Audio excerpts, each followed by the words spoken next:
I'm taking a photo of one of the hardest things to photograph, snow.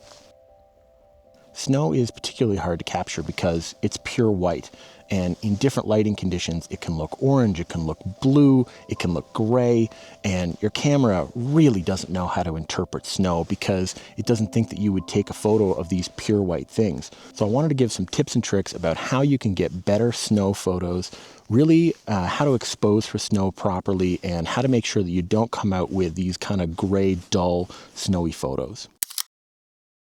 Well, I'm here on the Icefields Parkway, a beautiful Bow Lake in Banff National Park, and it is cold. All right, well, I got this beautiful composition set up. I'm really just waiting for the sun to rise over in this direction and then some sun to be lit up on the mountain on the side. Actually, I can see a little bit of indirect light just on the top of that mountain. So a little bit of alpenglow all the way across this frame. And then probably I'll stitch that together with something that's got a little bit of light rays kind of coming across the lake so I can get this beautiful snow all in sort of this wonderful orange color. This sort of leads me to my first tip because it's around this time of year that I actually switch my camera over to shooting RAW and JPEG. And I never use the JPEG as something that I publish, but the challenge with RAW files is that they're always really flat, and I actually really like to have a reference image. And so a JPEG sort of, this pre-rendered image sits on your drive there, and it's just good to have as a backup where you're just able to have something that captured the scene exactly as your camera thought it was at that time, with all the settings and everything all set up, so that you've got a reference for when you're editing that RAW file finally. So let's talk a little bit about why your camera struggles to get photos of the snow. Imagine that your camera sensor was black and white and it was only 1 pixel.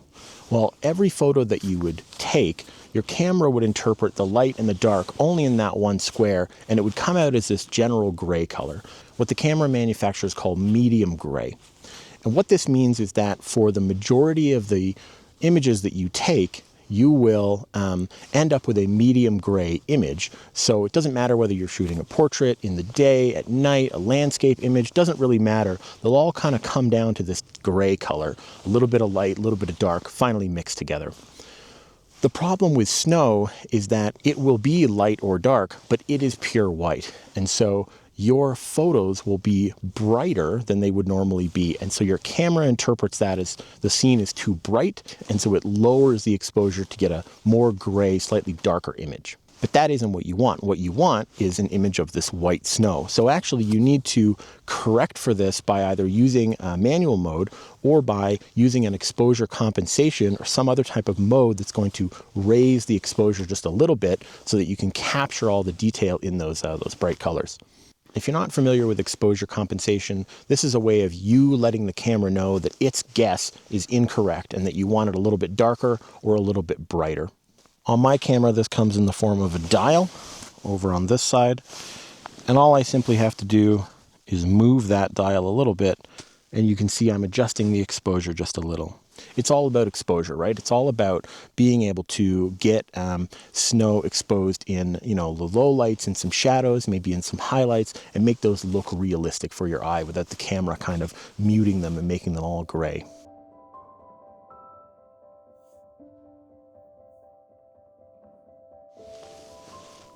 All right, well, I've just been messing around my exposure compensation, and an interesting thing has happened that I wanted to tell you about. So you would think that snow is so bright, right? It's like pure white and it's going to reflect a lot of light. And so the camera would probably want to, capture a lot of exposure from it. But actually what's happened is the camera is underexposing the white parts of these images because it's interpreting them as being so bright, and I'm needing to take the exposure compensation up. Now it's just a tad, it's just at 0.3 or plus 0.3, but it's enough that I'm sort of bringing out a little bit of that shadow and I'm not blowing out my highlights in the background here. All right, the light is sort of faded a little bit, I think, because it's behind these clouds, but it's still quite beautiful, and I will be able to really enrich this photo with a lot of very interesting light by editing it properly. Again, trying to get the most out of our snow photos, it really comes down to accentuating the light, because you want to be able to raise those whites of the snow up just a little bit to make the image look a lot brighter but a lot truer to what was actually happening when you were there.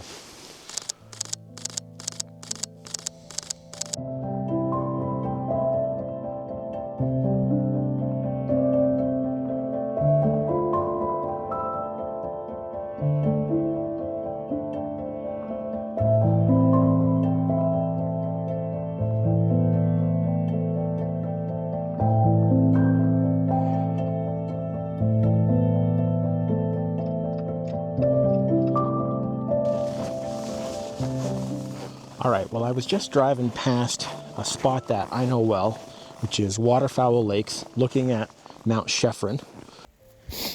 Well, you don't really get too many roadside compositions as beautiful as this. So I'm in aperture priority mode, and I've decided on f9, and so it's giving me 1/160th of a second. And I'm sure this is fine, but I think this image looks a little dull. And the reason is, if you look at this histogram, it's all sort of pushed towards the left side. Well, what I want to do is take my exposure compensation, and I'm going to come up until I really start seeing a lot of that exposure on the left side rather than more in the middle. And yeah, it's going to be a little bit challenging. I've got zebra display showing here, so there's a little bit of things that are overexposed. And actually, I'll just come back just a little bit. But take a look at this. This is 3 stops plus 1 all the way above the regular exposure that the camera sort of suggested.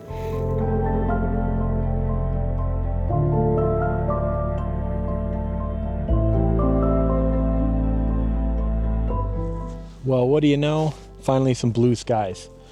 Now, I find these conditions to be some of the hardest to photograph snow, and there's a very good reason why. It's because there's so much extreme light and shadow. So I put together a composition taking a picture of this glacier in the far distance, and I've got some problems with this image, right? Because I have very light parts on this side here, and I've got some dark parts here, and then, you know, a mixture sort of in these trees of obviously the shadowed side and the lit side. I also have, I think, a little bit of mist or fog or something off into the distance there. Well, the idea is that the sun is low enough, and now the light is kind of streaking across the landscape. And so I'm getting bands of lit and shadow areas. I'm going to go back to manual mode and do this one by myself. The idea being that I think I can take a look at where the histogram is at, and then just slowly take up the exposure by decreasing the shutter speed until I have an image that doesn't have any sort of very, very dark parts, but also doesn't have any blown out highlights. So now this is 0.07 above what it would normally sort of meter, because it's telling me that even though I'm in manual mode. And my histogram looks pretty good. I've got a nice bump close to the right side here, and just a little bit of additional light on the on that right side, but no sort of, you know, too crushed blacks or anything like that. So I'm going to go ahead, focus in the center of this image, and take it. All right, well, that's all for me. Thanks very much for watching. Bye for now.